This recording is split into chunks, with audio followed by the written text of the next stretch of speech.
Benvenuti. In questo video ti mostrerò come abilitare il debug USB sulla tua TV TCL M32V5C.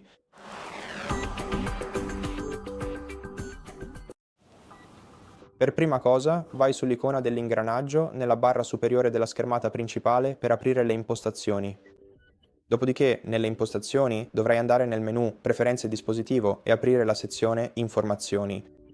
Nella sezione Informazioni scorri fino in fondo all'elenco e poi premi Seleziona sull'opzione Build di Android TV OS finché non vedi la notifica Ora sei uno sviluppatore sullo schermo.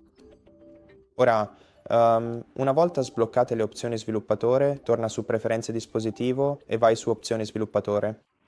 Poi vai su Debug USB e sposta l'interruttore verso destra accanto a questa opzione, quindi premi OK e ora il debug USB è abilitato. E quindi fondamentalmente è così che si fa. Grazie per aver guardato questo video. Se ti è piaciuto, considera di iscriverti al nostro canale, lasciaci un like e un commento qui sotto e ci vediamo al prossimo video.